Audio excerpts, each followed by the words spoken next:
정치의 본질. 이게 두 번째 시간의 주제입니다. 정치가들이 직면하는 정치의 현실은 무엇인가에 대한 이야기를 해볼 겁니다. 정치의 본질의 가장 중요한 건 불가예측성입니다.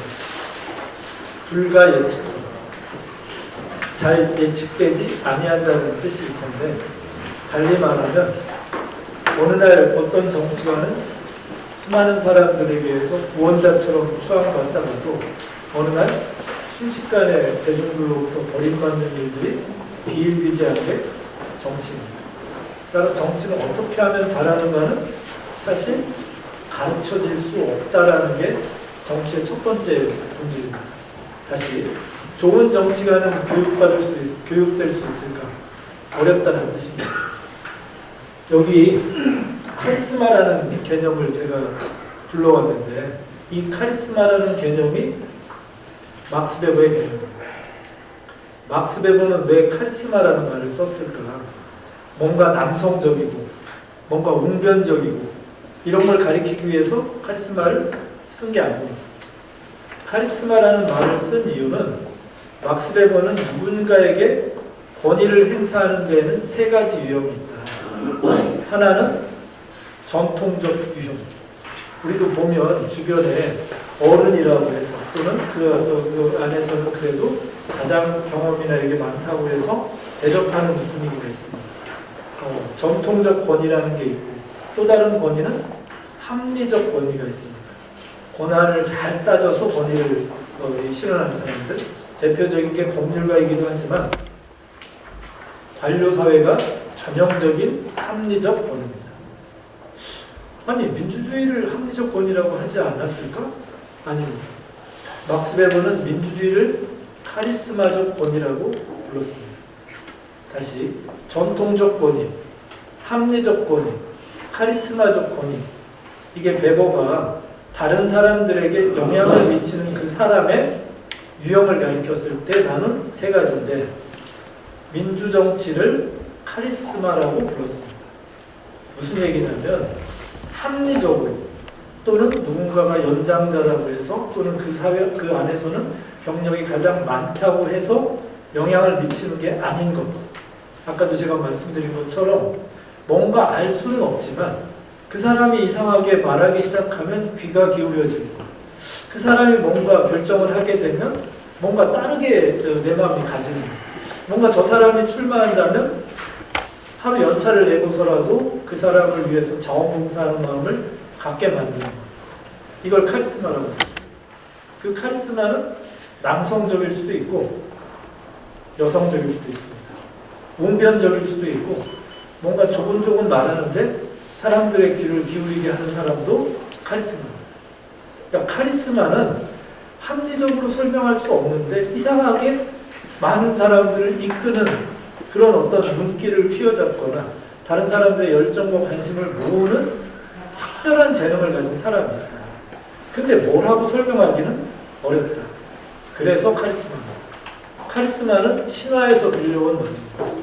뭔가 합리적으로 이성적으로 설명할 수는 없지만 인간 사회 안에서는 특별한 리더십을 가진 사람의 역할이 분명히 있다는 걸 가리키기 위해서 카리스마라는 말을 붙였습니다. 그러니 여기 계신 분들도 뭔가 사람들 앞에 서서 일을 도모하고 특장을 하신다면 내가 가진 특장을 잘 돌아보셔서 내가 어떻게 할 때 다른 사람들에게 주목을 이끌 수 있는지 생각하셔야 돼요. 여성적인 것을 강조해도 좋고 남성적인 것에 웅변성을 강조해도 좋고 그 어떤 것도 상관없습니다. 우리가 독일의 현재 총리, 당대표를 거의 20년 넘게 하고 있고 수상을 16년째 하고 있는 사람, 메르켈을 무띠 리더십이라고 부릅니다. 무띠는 엄마 같다는 뜻입니다. 그 사람 보고 카리스마가 아니라고 말하면 이상할 겁니다. 웅변적이지도 않고 뭔가 이 사람들에게 분위기를 압도하는 뭐가 있는 건 아닌데 언제나 늘 웃고 늘 대중 앞에 서면 이렇게 합니다. 하트 모양을 그리는 그런 거를 자기 단전 앞에서 해서 남 앞에서 이렇게 단단한 모습을 보이는, 얼굴을 크게 보이는 것에 두려움이 없는, 그리고 되게 정치하는 사람들은 얼굴 큰 사람들이 잘합니다. 얼굴이 크면 신뢰감을 주기 때문에. 따라서 정치가의 영역은 잘생긴 사람, 뭔가 하여튼 뭐 연예인 같은 사람보다 좀 다른 종류의 인간의 어떤 리더십이라는 걸 생각해 보셨으면 좋겠습니다. 이걸 마키아벨리는 포르투나라고 불렀습니다. 포르투나라는 말이 영어로 말하면 포춘, 운이라는 뜻도 있는데 포춘은 여기 있는 사람의 모양입니다. 인간의 만들어놓은 신화 속에서 여신이 두 명이 있는데 눈을 가린 여신이 한 사람은 누굴까요? 법의 여신입니다. 디케라고 불리는 법의 여신도 눈을 가리고 있고 저울을 들고 있는 건 아마 아실 겁니다. 친척이라고 해서 봐주지 말고 친구라고 해서 봐주지 말고 오로지 그가 행한 것을 공정하고 이 균형 있게 판단하는 것이 법의 여신입니다. 정치의 여신도 눈을 가리고 있습니다. 하지만 한 손에는 재물을 들고 있고 한 손에는 칼을 들고 있는데 언제 행운을 부여할지 언제 아군의 칼을 내려칠지를 알 수 없다는 거예요. 어느 한순간 모든 사람들에게 추앙받다가도 한순간에 불행한 운명으로 빠질 수 있는 게 정치다라는 거예요. 그래서 포르투나라고 불렀습니다. 이게 정치의 한 본질입니다. 경제학이라고 하는 학문 자체가 예측을 핵심으로 하지만 정치는 아무리 예측하려고 해도 우리가 예측한 거에서 벗어나는 거예요. 마치 소나기에 진 모래알처럼 쓱 빠져나가요. 그런데 누군가는 그걸 고정시키려고 끊임없이 도전하고 또 시도하는 게 정치라고 하는 걸 잘 표현한 개념들이 아닐까 싶습니다. 오바마에 대해서는 여러분들도 잘 아실 겁니다. 사실 이 사람이 대통령이 된 것 자체가 놀라운 일이었어요. 미국이 얼마나 인종차별이 심한지는 아마 여러분들도 다 아실 거예요. 도대체 흑인이 전체 인구의 몇 퍼센트나 될까요? 유권자의 몇 퍼센트가 흑인일까요? 8분의 1밖에 안 됩니다. 미국처럼 인종차별이 심한데 8분의 1의 인종집단에 속한 사람이 대통령이 됩니다. 정치에서만 가능하다고 저는 생각합니다. 이 사람이 이런 말을 한 적이 있어요. 지역에서 요즘식으로 말하면 도의원을 한 3번 했습니다. 그리고 나서 연방상원에 도전해서 먼저 연방상원의원이 먼저 됩니다. 그리고 나서 워싱턴에 왔는데 워싱턴에서 경험하고 나서 이런 얘기를 남긴 적이 있습니다. 내가 워싱턴에 와서 보고 깜짝 놀란 게 있다. 미국은 평균 상임위원장의 선수가 하원은 10선 꽤 오래들 합니다. 상원들도 나이 많은 사람들이 많은 건 아마 여러분들도 뉴스나 이런 데서 보셨을 겁니다. 오바마는 나이 든 상원의원들하고 되게 친하게 지냈습니다. 그들로부터 지혜도 배워야 된다고 생각했고 그들과에게서 배울 것들이 적지 않다고 여겼기 때문에. 근데 그들과 대화하면서 오바마가 놀란 게 있습니다. 내가 워싱턴에 와서 보니 경험이 많은 상원의원들도 세상의 모든 제도와 법률에 대해서는 모르는 게 없는 것 같은데 아무도 정치의 본질에 대해서는 묻지 않는다.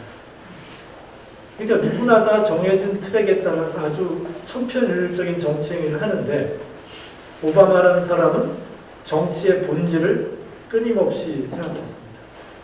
정치는 다른 일과 다른 인간 활동과 다르다는 것. 따라서 거기에 맞는 정치의 본질에 맞는 그 일을 해야 된다는 것. 그게 오바마가 꾸준히 그걸 추구했기 때문에 8분의 1밖에 안 되는 인종집단 출신으로서도 세계 경찰 국가라고 불리는 미국에서 대통령이 될 수 있었습니다. 정치의 본질, 카리스마, 그리고 아까 말씀드린 포르투나, 언제 행운의 칼이 내려칠지, 언제 아군의 칼이 내려칠지, 언제 행운의 기회가 나한테 올지가 매우 불가예측적인 어떤 이 직업세계다. 그 속에서 일해야 된다는 이게 정치의 본질이라는 겁니다. 이거 밑에는 오바마 부인이 한 얘기인데 이 이야기도 너무 재밌습니다.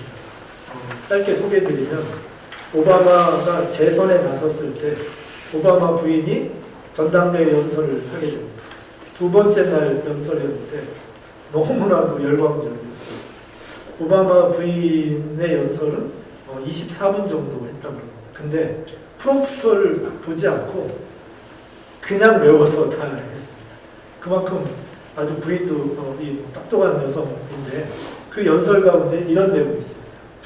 내 남편의 책상에는, 그러니까 대통령 집무실의 책상에는 이 나라의 모든 제도, 모든 자료, 모든 통계, 전문적인 의견을 다 모아도 최선이 무엇인지를 알 수 없는 어려운 난제들로 가득하다. 이 두 부부가 쓰는 영어 표현이 터프라는 말을 좋아합니다. 내 남편의 집무실 책상에는 터프한 이슈들이 가득하다. 그 이슈들은 전문적인 지식과 전문적인 통계와 모든 자료들을 다 모아도 무엇이 최선인지를 알 수 없는 어려운 문제들이다. 그런데 결정은 내려질 수밖에 없는데 내 남편이 결정을 내리는 걸 보니 하나는 비전, 밸류, 그리고 라이프 익스피리언스 였더라. 이 이야기를 합니다. 비전이 뭘까요? 비전은 보다라는 뜻에서 왔고요. 그 단어의 뜻은 각도라는 뜻입니다. 각도는 여러분도 아마 금방 아실 겁니다. 똑같은 사안도 위로부터 볼 때하고 아래로부터 보통 사람들의 시각에서 볼 때 달라집니다. 비전은 문제를 보는 각도를 가리키는 겁니다. 어떤 각도에서 문제를 볼까? 어떤 관점에서 문제를 보느냐가 중요합니다. 밸류는 뭘까요? 가치라고 부르는 건 뭘까요? 중요한 것과 중요하지 않은 것을 구분하는 실력을 가리킵니다. 무엇이 중요하고 무엇이 중요하지 않은 것. 우리는 보통 이것을 우선순위라고 부릅니다. 정치란 예산의 우선순위만 조금 바뀌어도 어렵게 환경에서 태어난 아이들을 도와주는데 돈을 쓸 수 있거나 아니면 부자들을 더 부자로 만드는데 돈을 쓸 수 있습니다. 무엇이 중요하고 무엇이 중요하지 않은지를 구분할 수 있는 그 식견이 밸류입니다. 세 번째는 그거로도 부족합니다. 세 번째는 삶의 경험을 공유한 사람들의 열정입니다. 저거로도 충분하지 않은데 그래도 내가 대표해야 되고 내가 대변해야 될 사람들의 삶의 경험을 존중하는지 아닌지가 중요하다는 것. 이게 이날 이 찬조연설에서 가장 빛나는 문구였습니다. 비전, 밸류, 라이프 익스피리언스. 아무리 과학적인 지식을 가져도 최선이 무엇인지 알 수 없을 때 여러분들은 문제를 보는 각도를 중시하시고 무엇이 중요하고 중요하지 않은지를 따라서 판단하고 그것도 어렵다면 내가 보호해야 될 시민 집단들의 열정이 무엇인지를 가지고 판단하는 것. 이게 내 남편이 하는 일이더라. 이게 정치를 설명할 때 한 이야기였습니다. 저는 저걸 가진 사람들은 잘 무너지지 않을 거라고 생각합니다. 정치의 세계는 정말 불가예측적인 일들이 수많이 벌어지지만 저걸 가진 사람들은 잘 무너지지 않는다는 것이 첫 번째입니다. 두 번째는 정치의 본질은 민중성이었습니다. 권위주의 통치라면 민중적인 것은 중요하지 않습니다. 통치자의 의지나 통치자의 명령이 중요할지는 몰라도 민중, 보통 사람들의 어떤 삶의 요구 자체가 그리 중요하지 않을 수 있지만 민주정치에서라면 정치의 본질은 민중성이 있습니다. 근데 민중성은, 대중성은 조금 변덕스럽습니다. 따라서 이 변덕스러운 대중적 삶의 속에서 뭔가 리더십을 발휘하는 걸 옛사람들 가운데는 의지라고 표현을 하거나 마키아벨리라는 사람은 이 속에서 일하는 걸 진흙위에 집 짓는 일처럼 생각을 했는데 그 진흙위에서도 집을 지을 수 있다. 이건 정치하는 사람들의 비루트라고 부르고 있습니다. 혹시 마키아벨리 읽어보신 분은 포르투나 비루트라는 표현을 아마 보신 분이 있을 겁니다. 비루트, 번역하기 어렵습니다. 비루트, 영어로 옮기면 버추입니다. 버추, 덕, 모랄 버추 그러면 도덕적 덕성 이렇게 말하는 거예요. 도덕주의적인 단어입니다. 근데 이 단어를 마키아벨리가 뒤집어 버립니다. 정치에서의 도덕은 다른 원리로 움직인다. 그게 비루트입니다. 비루트는 힘이라는 뜻을 갖고 있습니다. 근데 묘한 힘입니다. 아마 영어를 조금 배우신 분은 시험 문제에 자주 나오는 by virtue of라는 수어를 기억하실지 모르겠습니다. 무엇 덕분에 무엇의 힘이고 virtue라는 말의 옛날 뜻은 도덕이라는 뜻 말고 힘이라는 뜻을 갖고 있었습니다. 우리는 요즘에 도덕주의적인 그런 것이 우리 사회에 너무 넘쳐나서 사실 정치하는 사람들에게는 이것만큼 괴로운 게 없는데 정치에서의 도덕은 다르다라는 걸 말하기 위해서 virtue라는 말을 들려옵니다. 자, 제가 드리고자 하는 말씀은 민주주의에서 정치는 민중성을 피할 수 없습니다. 여기서 정치가 무엇인지를 갖고 논쟁하려고 그러면 솔직히 저도 자신이 없습니다. 아까 제가 말씀드린 대로 제 형제는 오형제라고 했는데 고등교육을 받은 사람은 저하고 큰형만 대학을 나오고 나머지 형제들은 고등교육을 못 받았습니다. 중학교 졸업도 있고 고등학교 중퇴도 있고 이런데 정치에 대해서 얘기하면 저는 낄 자리도 없습니다. 저는 정치로 박사학위까지 받고 책도 10권 이상 썼지만 그 앞에 가서는 잘 말도 못합니다. 정치는 민중적입니다. 전문가라고 해서 누구 앞에서 자랑하기가 너무 어렵습니다. 제가 물리학자라면, 제가 여기서 의사라면 제가 가진 전문적 지식을 여러분들은 아마 무조건 따르셔야만 될 겁니다. 하지만 정치는 그러기 어렵다. 정치에서라면 전문가들의 의견이 더 많이 틀립니다. 보통 사람들의 평범한 의식에서 오는 판단이 더 현명할 때가 많은 게 정치입니다. 이 속에서 일하는 것, 도덕보다도 더 큰 비루트를 발휘해야 된다는 것. 이게 두 번째 주제입니다. 정치하는 사람들을 따라서 의지가 너무너무 중요합니다. 그냥 정치하는 사람의 좋은 뜻이 아니고 철학자들은 모두 이것을 의지라고 표현했습니다. 그 의지라는 표현을 가장 세게 말한 사람이 니체라는 사람 들어보셨을 겁니다. 초인이 온다. 권력 의지를 상징한다. 만약에 여러분들이 정치의 세계에서 마음을 단단히 먹지 아니하고 그 길을 나서시면 정치의 운명, 정치가 갖고 있는 그 운명적인 힘에 순식간에 희생양이 될 수 있습니다. 의지를 단단히 하라는 것, 내면의 힘을 단단히 하라는 것, 언제든 나를 무너뜨릴 수 있는 그런 정치 환경이라고 하는 건 늘 나를 괴롭히게 될 거라는 것. 그 속에서 힘을 단단히 가지라는 것. 이게 정치의 이 본질이라는 것. 의지를 가진 사람은 당해내기 어렵다. 또는 의지가 약한 사람은 정치의 모진 운명에서 희생당하기 딱 좋다. 또 정치의 길을 가는 사람은 그 모진 운명 앞에 서게 될 것이다. 그걸 견디는 유일한 방법은 도덕보다 더 큰 힘을 가져야 된다.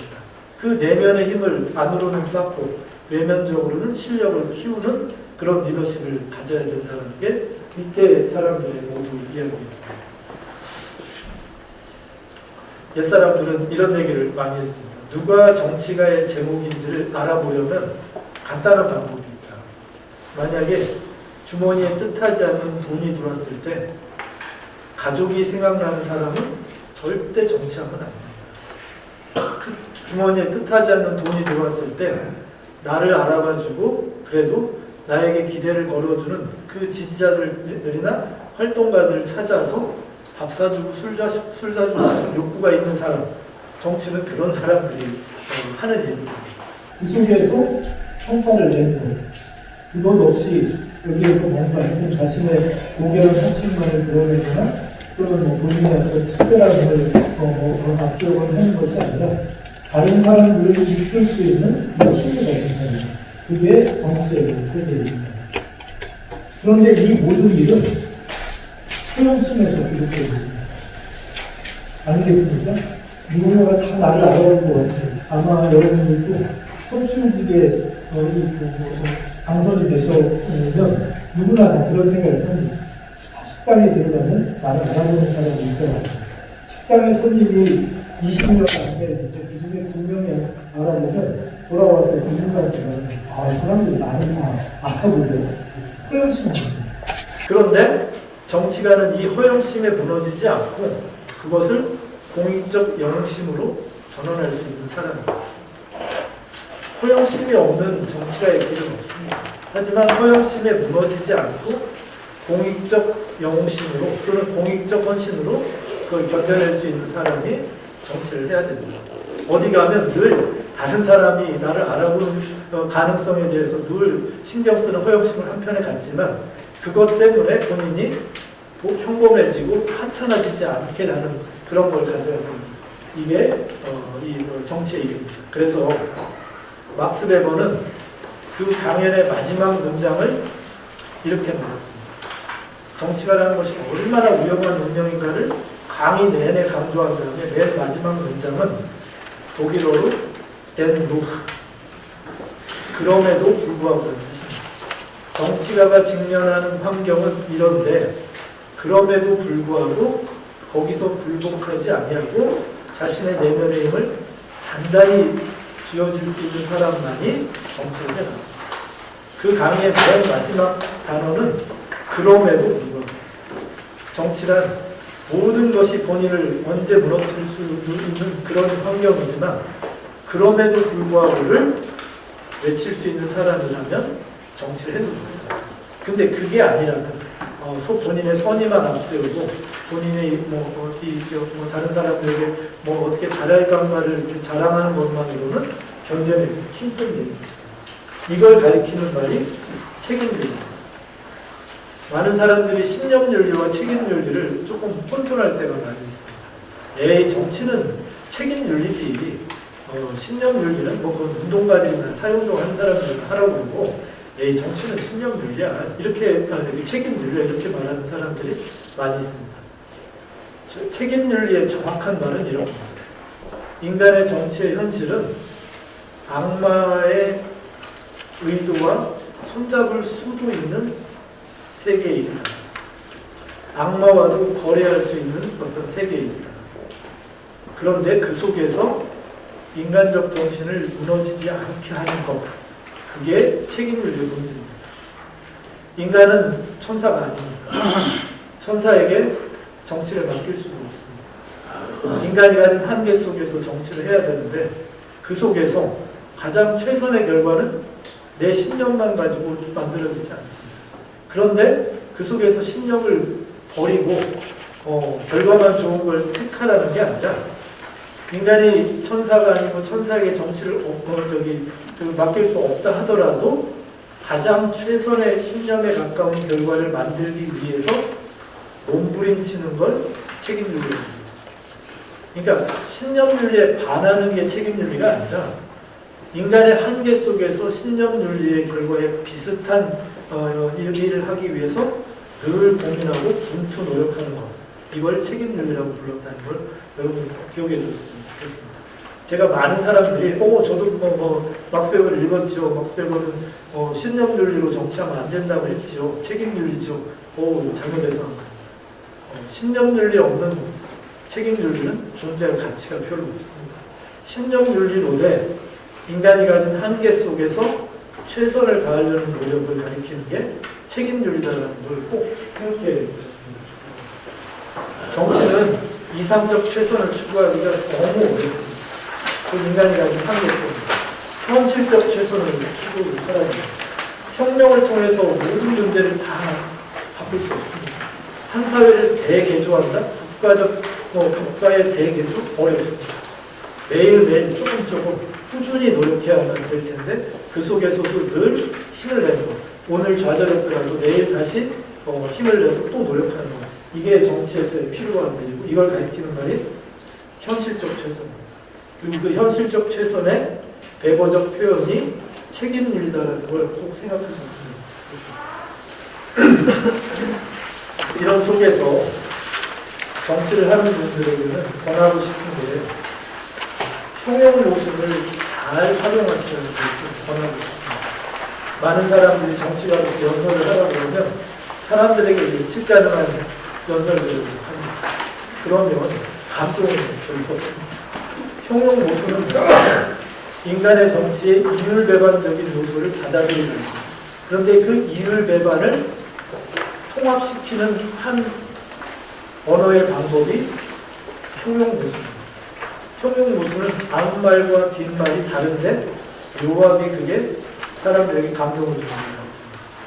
대표적인 걸 말씀드리면 오바마의 링컨에 대한 연설입니다. 링컨에 대해서 오바마가 현직 대통령이었을 때 추모사를 할 기회가 있었습니다.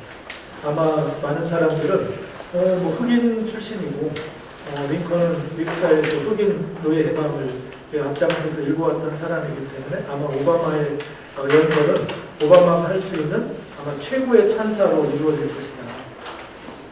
그렇게만 했더라면 아마 별로 감동이 없었습니다. 여러분도 아마 돌아가신 부모님을 추모하라고 할 때 그분의 위대한 점만 말하면 사람들은 별로 믿지 않을 겁니다. 마찬가지로 오바마의 링컨에 대한 연설도 똑같았습니다. 어떻게 표현했냐? 우리가 링컨을 사랑하는 이유는 그가 인간이 가진 위대함과 더불어 인간이 가진 무한한 한점을 보여주었기 때문입니다. 돌아가신 부모님에 대해서도 찬사를 할 때 그분은 얼마나 훌륭했는지보다 그분은 본인이 가지고 있는 최선의 노력을 통해서 가족들을 감사했지만 때로 눈앞에 먹을 것을 못 참아하셨다거나 이런 게 훨씬 공감을 가게 하듯이 이율배반, 형용모순을 잘 활용하는 게 중요합니다. 형용모순을 최고 잘 활용한 사람이 셰익스피어입니다. 셰익스피어의 모든 언어들은 앞말과 뒷말이 인간이 가진 두 가지 이중적인 모습을 잘 통합해야 했습니다. 우리가 누구 좋은 정치가를 말할 때 그 사람이 다 위대한 점만 있는 건 여러분들 다 아실 겁니다. 하지만 그게 인간의 현실일 때 그 속에서 위대한 인간 정신을 구현한 측면 때문에 우리가 그를 존중하는 거지 그게 모든 것이기 때문에 존중하는 것은 아니다라는 걸 잘 생각하시면 이 책임윤리에 대한 문제도 꼭 이렇게 어깨에 힘들어가고 뭔가 좀 그 사명감에 대해서 사명감에 불타서만이 아니라 얼마든지 사람들을 웃게 하면서도 그런 의지를 다지게 할 수 있다는 거. 그 점을 저는 꼭 생각했으면 좋겠습니다. 좋은 정치가란 누구냐라고 보면 저는 첫째는 사회를 잘 보는 사람. 옛날에라면 권위주의 정권하고 싸울 때라면 의지만 있으면 중요했겠지만 이제는 우리들 사이에 이견과 생각의 다름 속에서 더 큰 협력을 주도해가는 사람일 겁니다. 회의를 잘하는 사람이 오늘날 민주주의에 맞는 리더십의 한 전형일 겁니다. 그런데 더 중요한 게 있습니다. 웃음이 아름답지 않은 사람은 정치하면 안 됩니다. 정치하는 사람들은 남을 웃길 줄 알아요. 근데 남을 웃기려면 본인이 권력감을 갖고 있다는 걸 인식해야 됩니다. 내가 권력을 갖고 있다는 걸 느껴야 사람들을 주목할 수 있게 하는 걸 꼭 생각해야 됩니다. 남을 웃기려면 내가 권력 본능을 잘 활용해야 될 때 그게 다른 사람의 웃음을 이렇게 만들어낼 수 있습니다. 근데 그렇게 해서 웃음을 못 만들면 넓은 협력은 불가능합니다. 내가 무슨 얘기를 했을 때 사람들을 더 마음속에 무장시키고 뭔가 이견을 더 드러내게 만들게 하는 사람은 좋은 리더가 되기 어렵습니다. 좋은 웃음을 가지고 다른 사람의 마음의 무장을 풀 수 있는 사람. 이상하게 저 사람이 잘생기거나 한 게 아닌데 저 사람이 웃으면 뭔가 햇살 같다는 느낌을 받는 사람.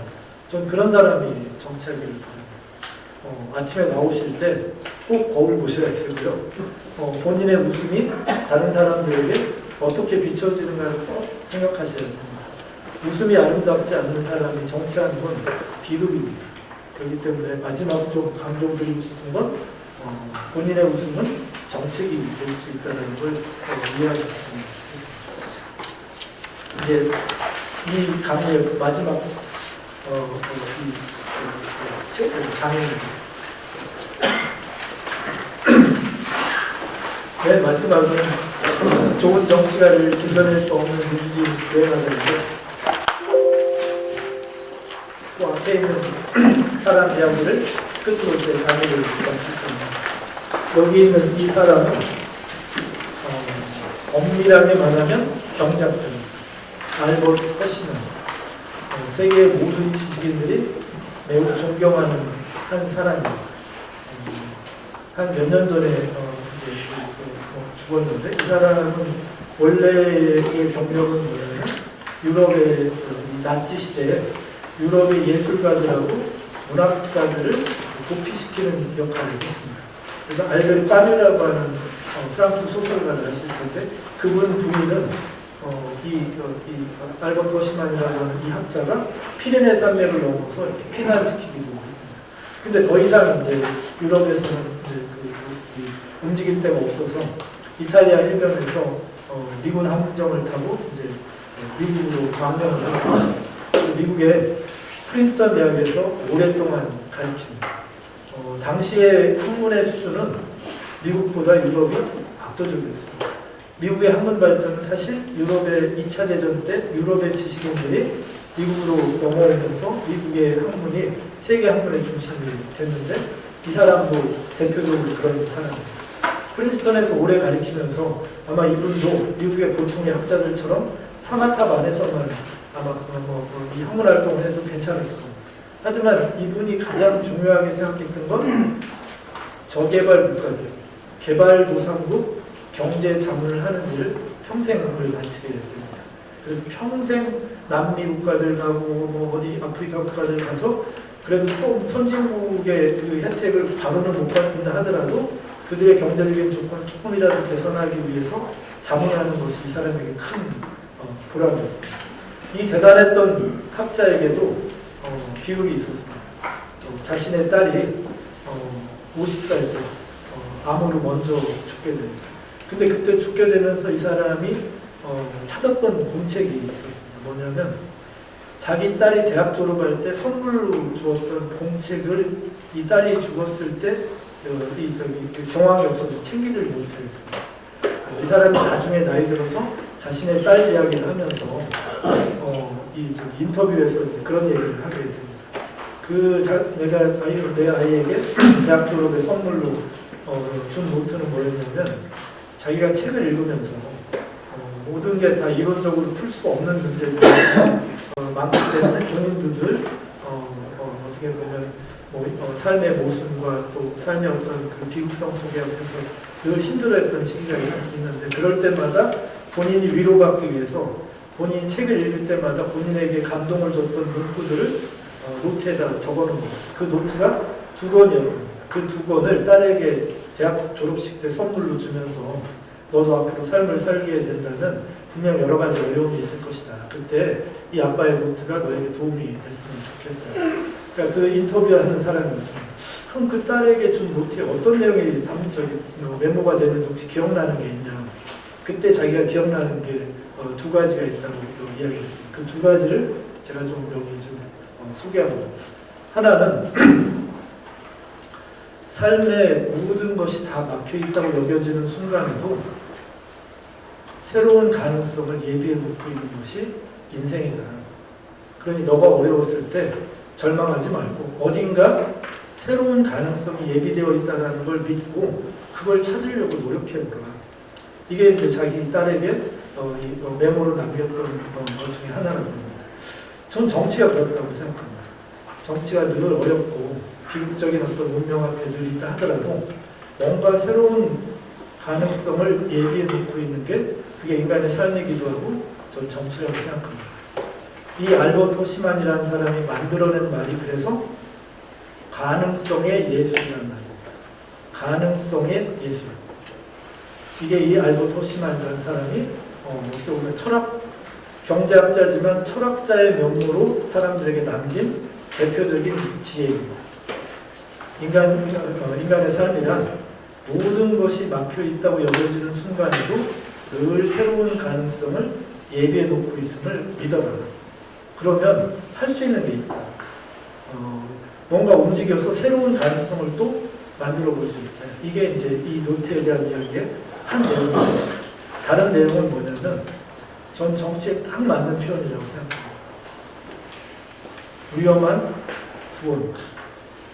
뭐였냐면 구원은 위험함 속에 있다.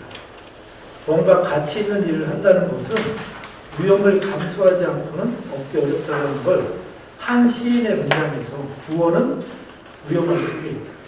저는 여러분들이 정치를 하신다면 이런 말씀을 드리고 싶습니다.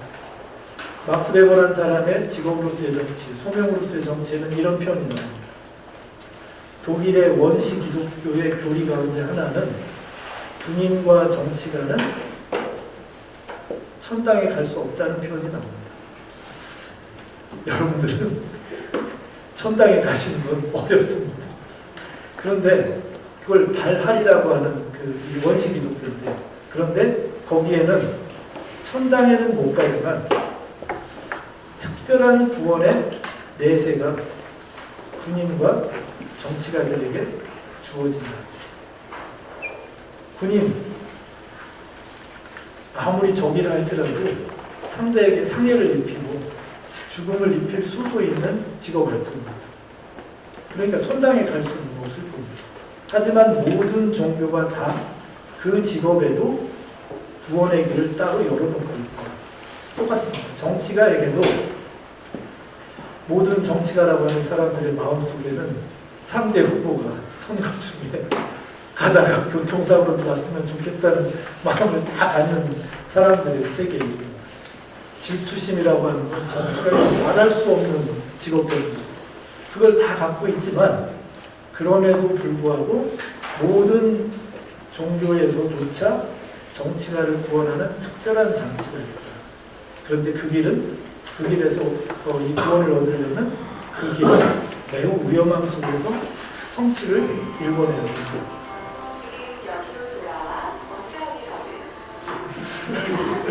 끝날 시간 안 되는 건데. 네, 끝나는 시간. 여러분들이 가셔야 될 길은 바로 그런 위험한 구원의 길이라는 세상을 조금 더 낫게 만들려고 하는데 그 일이 결코 만만치 아니하고 따라 그 길에서 부디 좌절하지 마시고 나날이 이 성취를 통해서 전진하시길 바라면서 제 강의를 여기까지